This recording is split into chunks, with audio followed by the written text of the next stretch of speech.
오늘 우리 한번 같이 주제를 읽어볼까요? 시작! 내 모든 것을 주고서라도 바꾸고 싶은 것은. 여러분이 갖고 있는 어떤 것이든 내 모든 것을 다 주고서라도 바꾸고 싶은 게 있나요? 그게 뭐 능력이 됐든, 그게 뭐 지위가 됐든, 그게 어떤 물건이 됐든, 돈이 됐든. 여러분 어떤가요? 우리 안나쌤의 모든 것을 다 주고서라도 어떤 것과 바꾸고 싶은 게 있으세요? 외모요? 외모. 지금도 너무 훌륭하시고 아름다우신데 왜? 그럼 안 할게요. 네. 네, 알겠습니다. 네, 우리 친구들 댓글을 한번 좀 읽어주시면 없어요 아직. 그런 것도 한번 생각해 볼까요, 여러분? 여러분이면 어떤 것을 내 모든 것을 다 주고서라도 좀 바꾸고 싶다 이런 것들이 있나요? 광희쌤은 있을까요? 광희쌤의 모든 것을 다 주고서라도 바꾸고 싶다. 그런 건 그런 거 지금 뭐 너무 풍족? 아니 그 일정 부분 이러면 괜찮아요. 일정 부분 괜찮은데 모든 것을 것까지 네. 주기는. 친구들은 어떤가요? 내 모든 것을 주고서라도 바꾸고 싶은 게 있나요? 아직은 이게 약간 딜레이가 있기 때문에 좀 댓글이 늦게 올라올 수 있다는 그런 막연함. 명호 선생님 어떤가요? 명호 선생님은 내 모든 것을 주고서라도 바꾸고 싶은 게 있나요?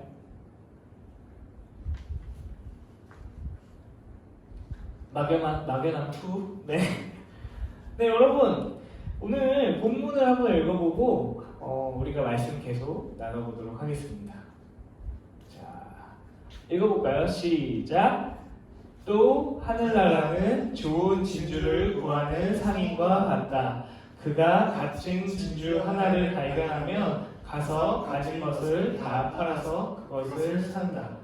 네, 이 본문을 읽고 우리가 좀 배경 지식이 필요한데요. 여러분 이 시대에 고대 시대의 진주는요 값어치가 어땠을까요?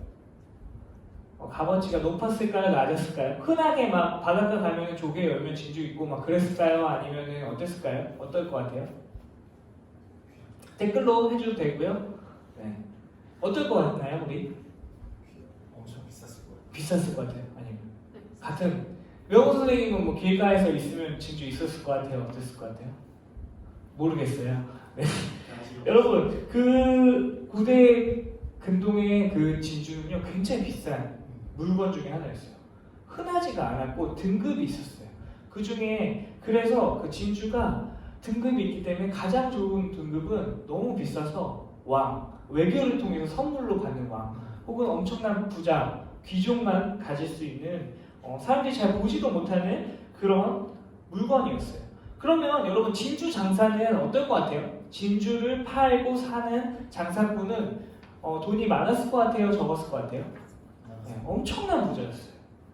그래서 억만금을 주더라도 이거를 정말 좋은 진주를 발견하면 내 물건을 다 팔아서라도 저걸 사는 그런 배경 지식을 갖고 오늘의 말씀을 다시 한번 읽어보도록 하겠습니다. 시작! 또 하늘나라는 좋은 진주를 구하는 상인과 같다. 그가 값진 진주 하나를 발견하면 가서 가진 것을 다 팔아 그것을 산다. 이게 어떤 비유죠? 맨 처음에 진주 장사가 진주를 구하러 다녀요. 그러다가 값진 진주, 가장 높은 등급의 진주를 만나요. 그럼 어떻게 하죠? 다시 돌아갑니다. 돌아가서 자기의 소유를 다 팔고 그 진주를 산다고 합니다. 이 비유, 하나님 나라가 이 진주를 구하는 상인과 같다예요. 여러분, 그러면 이 비유를 듣고 정말 해석하지 말아야 될 게 뭐냐면요. 잘못 이거를 적용하면요. 내가 하나님 나라를 들어가고 싶으면 내 모든 것을 다 팔아야 되는구나. 그래야만 들어갈 수 있구나. 이 비유는 절대 그런 비유가 아니에요. 이 비유는요. 하나님 나라가 그만큼 가치가 있기 때문에 내가 가지고 있는 걸 모두 버려서라도 그걸 팔아서라도 그걸 내가 소유하고 싶다. 왜? 내가 갖고 있는 것보다 내가 갖고 있는 모든 것보다 그게 훨씬 더 중요하고 좋고 필요하기 때문에. 그러면 여러분 도대체 하나님 나라가 무엇이기에 자신이 가진 모든 것을 버릴 수 있을까요? 팔 수 있을까요? 우리 하나님 나라에 대해서 조금 알아보도록 하겠습니다. 여러분 하나님의 아들이 누구죠? 예수. 예수가 이 땅에 오셔서 하나님 나라를 가르쳐 주셨어요. 몸으로도 보여주셨고요. 또 말씀으로도 가르쳐 주셨어요. 그리고 우리 죄를 위해서 죽으셨어요. 그리고 3일 만에 부활하셔서 다시 사시고요. 40일 동안 또 뭘 가르치셨어요? 하나님 나라를 가르치셨어요. 그 다음에 어떻게? 하나님 우편으로 올라가셨어요. 그리고 끝이 나요, 성경의 내용이? 이러고 하나님 올라가시면 우리 그냥 올라가시는 하나님만 믿는 종교인가요? 아니요. 그 올라가신 그분이 세상이 끝나 다시 오신대요. 그렇게 오셔서 하나님 나라를 완성하신대요. 심판과 회복으로. 여러분, 이 이야기가 우리와 무슨 상관이 있을까요? 이 이야기가 무슨 상관이 있길래 그분이 이 땅에 오심과 그분이 우리를 위해서 죽으심과 다시 사심과 다시 오심이 왜 그런 추상적인 이야기가 나와 무슨 상관이 있을지 우리는 생각하면서 이 말씀을 들어야 돼요. 예수님이 오지 않으셨다면 우리는 여전히 죄인이었을 거예요. 그렇기 때문에 하나님을 떠난 우리가 불쌍히 하나님이 우리의 만든 형상대로 살지 못해서 하나님 직접 이 땅에 오신 거예요. 그래서 우리가 하나님을 무시하고 우리 마음대로 살고 있는 그 죄의 대가를 예수님께서 대신 죽어주셨습니다. 예수님이 우리를 위해서 죽어주신 게 우리와 무슨 상관이 있냐고요? 우리는 하나님과 끊어졌던 그 관계가 예수님의 죽음으로 회복되었습니다. 그래서 이제 나는 하나님과 남남이 아니라요. 우리는 하나님을 아버지라고 부를 수가 있습니다. 그러면 예수님이 우리를 위해서 죽어주셔서 우리가 하나님의 자녀가 되었습니다. 그럼 예수님의 자녀가 다시 사심은 우리와 무슨 상관이 있을까요? 예수님이 다시 사셨기 때문에 우리는 이제는 이 땅에 살아갈 때 죄에 속해서 살아가지 않고 하나님의 자녀로 살아갈 수 있는 힘을 얻게 돼요. 죄는요, 하나님을 싫어하고 하나님을 대항하는 것이에요. 죄는요, 더 쉽게 얘기하면 내가 잘 되는 것이 더 중요하고 남이 잘 되면 배가 아픈 게 바로 죄인 거예요. 내 맘대로 하고 싶다고. 여러분, 만약에 내 맘대로 살아서 자유롭다고 생각할 수 있잖아요. 근데 온 세계 70억이 다 내 맘대로 살면 어떻게 될까요? 그 세상은 여러분 행복한 세상일까요? 오히려 그 자유 때문에 이 세상이 더 깨짐을 우리는 볼 수가 있습니다. 예수님이 우리를 위해서 죽으심으로 우리가 하나님의 자녀가 되었습니다. 예수님이 우리를 위해서 다시 사셨기 때문에 우리는 죽은 능력, 죽은 신의 능력을 따라가는 게 아니라 다시 사신 그분의 능력을 받아서 그분의 가르침대로 살아갈 수가 있습니다. 그분의 가르침, 축약하는 누구를 사랑하고 하나님을 사랑하고 누구를 사랑한 이웃을 사랑하는 그 가르침을 우리 삶 속에서 직접적으로 경험할 수 있습니다. 그렇게 우리가 행동할 때 우리는 그분이 주시는 지혜를 얻을 수 있습니다. 그분이 주신 사랑과 그분이 주신 능력을 가지고 우리는 이 세상을 살아가고 있습니다. 여러분, 그렇다면 마지막으로 그분의 죽음도 우리와 상관이 있고요. 그분이 다시 사심도 우리가 상관이 있고요. 그분이 이 땅에 다시 오시면 우리가 무슨 상관이 있을까요? 예수님이 다시 오셔서 이 땅을 심판하고 정말 회복하신다면 그것이 우리랑 무슨 상관이 있을까요? 그럼요, 우리는 그날을 소망할 수 있습니다. 완전해지는 그날을. 그렇기 때문에 이 땅의 깨어짐을 우리는 인내할 수 있습니다. 또 이 땅에서 하나님과 함께 하나님이 우리를 통해서 일하시기 때문에 이 땅에서 그날을 앞당기기 위해서 우리는 열심히 살 수 있는 삶의 목적을 발견하게 됩니다. 반면에 이게 방금 이야기한 게 하나님 나라의 삶이라면요, 자기중심적인 삶, 내가 가지고 있는 삶은 무엇일까요? 내 능력으로 살아가는 거예요. 내가 가지고 있는 자원으로 살아가는 거예요. 우리 깨어진 세상에 살고 있으면 출발선이 다를 수 있어요. 누구는 외모로 굉장히 뛰어나게 태어난 친구도 있고요. 누구는 부모님이 굉장히 대기업의 재벌일 수도 있어요. 우리 집은 태어났을 때부터 돈이 없을 수도 있고요. 이건 우리가 정하지 않습니다. 그렇다면 우리가 갖고 있는 외모, 성격, 지식, 자산 이런 것들로 살아간다면 어떻게 될까요? 우리는 늘 불안해합니다. 내가 이 땅에 살아남을 수 있을까? 내가 이 가진 걸로 우리가 얼만큼 버틸 수 있을까? 난 결혼할 수 있을까? 난 대학은 갈 수 있을까? 늘 치열하게 삽니다. 내 옆에 있는 사람이 동역자라고 생각하지 않고요. 내가 저 사람에서 경쟁을 이겨야만 이 땅에서 살 수 있다. 그리고 때로는 열등감으로 아, 내가 저 정도로만 태어났으면, 내가 저 정도로만 환경이 주어졌다면, 때로는 우월감으로 니네는 노력을 안 해서 그래. 내 가지고 있는 것을 보지 않고 다른 사람과 그 같은 기준에서 보는 거예요. 우월감으로 살아가게 됩니다.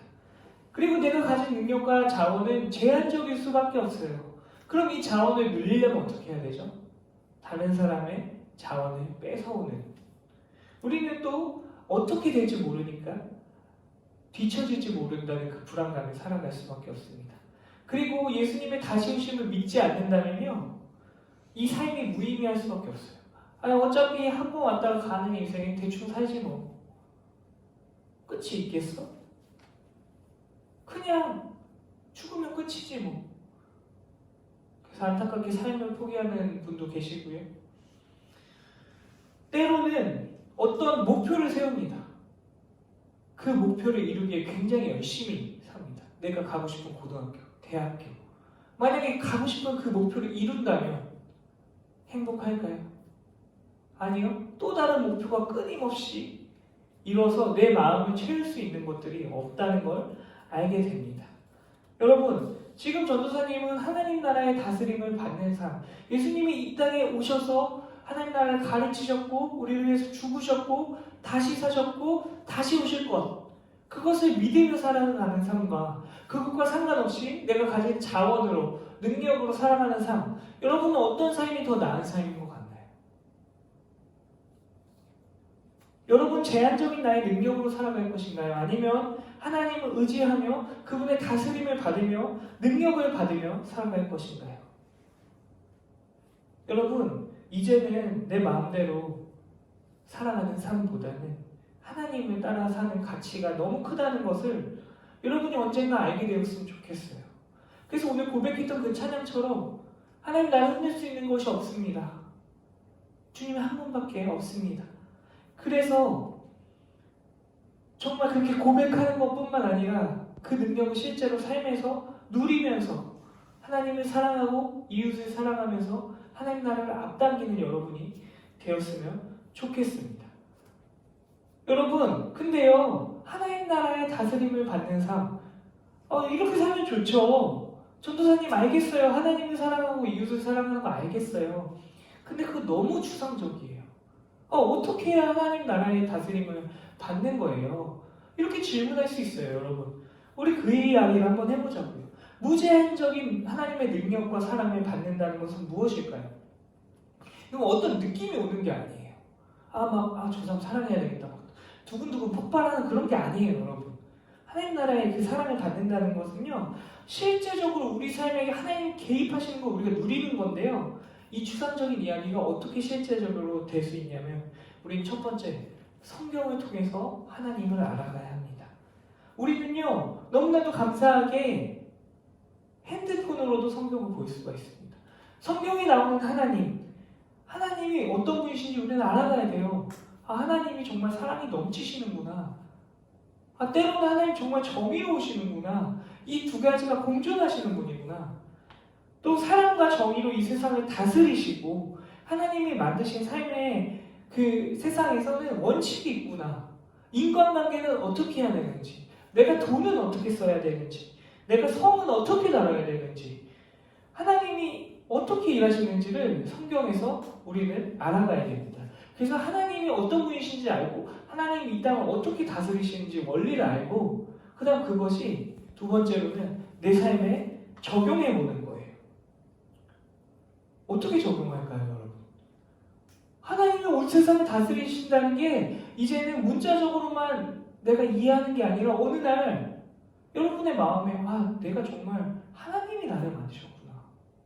내가 그냥 엄마 아빠의 뱃속에서 태어난 게 아니라 하나님이 뱃속부터 나를 계획하셨구나. 이게 느껴졌을 때 여러분, 찬양을 통해서 하나님의 그 위대하심을 높여드릴 수 있어요. 제이어스 시편 137편 같은 139편 같은 그런 노래를 부르면서 나는 그냥 이 땅에 온 게 아니구나. 하나님 날 계획하셨구나. 그렇게 고백할 수도 있어요. 또 하나님께 기도할 수 있습니다. 하나님을 사랑하고 이웃을 사랑하는 방법이 무엇이 있을까요? 내가 이 친구와 싸웠습니다. 하나님, 근데 내가 자존심 때문에 내가 먼저 잘못했는데 내가 사과하는 게 너무 힘듭니다. 하나님, 어떻게 해야 될까요? 성경을 통해서 우리가 만난 하나님이 우리에게 말씀해 주실 거예요. 또 여러분 중에 성적이 높은 친구가 있고 낮은 친구가 있을 수 있어요. 그래서 대학을 잘 가는 친구도 있겠지만 내가 대학을 갈 대학이 있을까? 난 서울에 있는 대학을 갈 수 있을까? 내가 대학을 안 가면 내가 정말 돈을 벌 수 있을까? 살아남을 수 있을까? 이런 고민이 있을 때, 이런 두려움이 들 때 하나님께서는 내가 너의 머리털까지 안다. 내가 너희를 지켜주겠다. 두려워하지 말아라. 그 말씀을 붙잡고 하나님 기도하는 거예요. 그리고 하나님께서 우리가 공부를 하든 무엇을 하든 나는 내 자산으로 내가 살아가는 게 아니라 하나님께서 지켜주심으로 하나님의 생명으로 살아가는 것을 경험하는 거예요. 또 무엇이 있을까요? 하나님께서는 또 교회를 세우고 있어서 교회를 통해서 또 우리 삶을 통해서 일하고 계십니다. 서로를 도우며 살아가는 모습을 우리가 정말 이 교회에서 연습해 보는 거예요, 여러분. 세 번째, 그렇게 하나님을 알아가고 그것을 나의 삶에 적용해 보면 세 번째는 뭐냐면요, 내게 맡겨진 일을 찾을 수 있을 거예요. 하나님을 사랑하고 이웃을 사랑하다 보면 내가 이것을 잘하네. 하나님이 이런 일을 하시는데 내가 그 일에 동참해 봤을 때 내가 이런 거 잘하네. 여러분, 이건 단지 여러분의 그 적성과 특기를 얘기하는 게 아니에요. 직업을 얘기하는 게 아니에요. 여러분 모두 목사가 되세요 이런 말이 아니에요. 여러분 모두 의사가 되세요 이런 게 아니에요.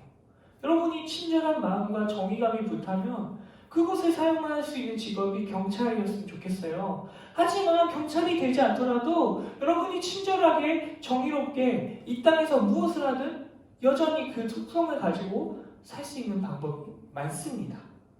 누구를 섬기는 일, 누구를 공감해주는 일, 위로해주는 일, 여러분 하나님을 사랑하고 이웃을 사랑할 수 있는 수많은 방법 중에 내가 이런 걸 잘하는구나, 내가 이런 걸 했을 때 이 친구들이 위로를 받네, 열매가 생기네, 이런 걸 느꼈을 때 여러분 그렇게 여러분의 은사를 알아갈 수 있습니다. 근데요, 전도사님 말한 단계가 뭐였죠? 첫 번째, 우리가 하나님 나라를 어떻게 살아갈 것인가. 첫 번째 뭐죠? 뭘 통해? 성경을 통해 하나님을 알아가기, 하나님이 하신 일을 알아가기. 두 번째, 그걸 알게 되면 뭐였죠? 그 하나님을 알게 된 거, 그 원리를 어디에? 나의 삶에 적용해보기. 그 다음에 그렇게 적용을 하다 보면 나의 은사를 발견하는 거. 근데 여러분, 이것은요 스텝 바이 스텝이 아니에요. 하나님을 알아가면 내 삶에 적용해보고 그 다음에 내 은사를 찾을 수 있다, 이게 아니라요, 이거는 선순환 되는 거예요. 여러분, 하나님을 계속 알아가면서 정말 그분의 일을 내 삶에 적용해볼 수도 있고요, 내가 정말 살아가다 적용하다 보니까 더 큰 하나님을 성령을 통해 알 수가 있는 거예요. 이 세 단계를 돌아가면서 여러분이 잘 알았으면 좋겠습니다. 여러분, 전도사님은 여러분이 하나님 나라를 더 알아갔으면 좋겠습니다. 그래서 내 마음대로 사는 것, 내가 가진 능력으로 사는 것보다 하나님을 따라 사는 게 정말 더 소중한 거구나, 훨씬 가치가 있는 거구나. 그래서 아까 오늘 본 그 진주 장사처럼 저것이 더 소중하니까, 이게 더 가치 있었으니까 내 걸 모두 팔아서라도 저렇게 따라가야 되겠다라는 것을 여러분 알았으면 좋겠습니다. 그런데요, 혼자 알아가는 것은 한계가 있습니다.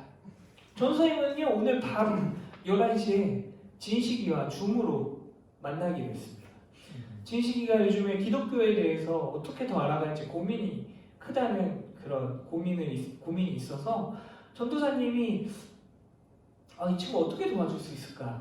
근데 이제는 뭐 사회적 거리두기가 오늘부터 2.5단계로 격상이 됐고, 또 전도사님은 알다시피 여러분 제한된 삶을 살아가고 있잖아요. 추수의 등원과 하원 사이에 전도사님 살고 있어요.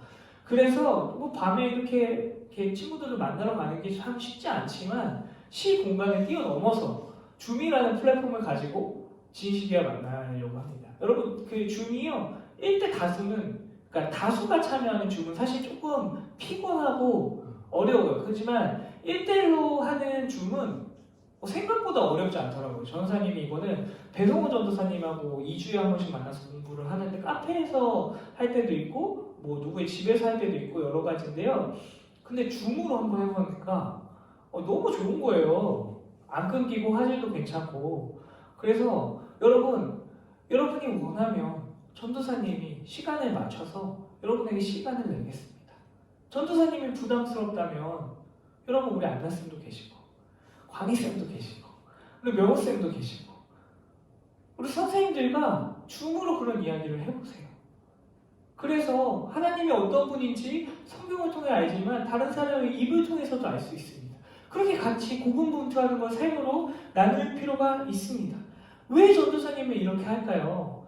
사실 제가 진식이를 밤 11시에 만난다고 저에게 야간 수당이 붙는 건 아니에요, 여러분. 월급이 더 오르지 않아요. 하지만 이걸 하나님 나라를 알아가는 게 얼마나 중요한 가치인 걸 알기 때문에 여러분이 원한다면 전도사님이 시간을 내겠습니다. 우리 선생님들도 지금 끄떡이거든요. 전도사님만 시간 내는 거 아니죠? 우리 선생님들도 시간 내겠습니다. 우리 혜준이 같은 경우 풍삼초를 하다가 좀 멈췄잖아요. 우리 줌으로 한번 해보는 거 어떨지 한번 물어는 보고 우리 수윤이도 멈췄는데 수윤이도 전사님이랑 줌으로 하든 찬식사님이랑 줌으로 하든 줌으로 계속 이어갔으면 좋겠고요. 그거 말고도 뭐 줌으로 할 수 있는 것들을 우리 한번 같이 좀 찾아가 봤으면 좋겠습니다. 여러분 확실한 건요, 하나님 나라는요 내 모든 것을 주고서라도 그 다스림대로 따라 살 만한 가치가 있습니다. 여러분 제한적인 삶에서 늘 불안한 삶에서 늘 죄책감에 든 삶에서 나의 특별함을 모르는 삶에서 벗어나세요. 하나님 나라에 들어오세요. 이미 시작되었습니다. 내가 그것을 선택한다고 그것이 시작된 게 아니라요. 예수님이 이 땅에 오셨기 때문에 시작하신 거예요. 예수님이 우리를 위해서 죽어주셨기 때문에 시작한 거예요. 내가 그 다스림을 받을 수 있는 거예요. 그 하나님 나라의 다스림을 받는다는 게 더 이상 여러분의 삶에서 추상적이지 않았으면 좋겠습니다. 여러분의 그런 나중에 고백, 하나님 한 분밖에 없습니다. 정말 하나님을 따라 살아가 보겠습니다. 그런 고백이 속히 오기를 소망합니다.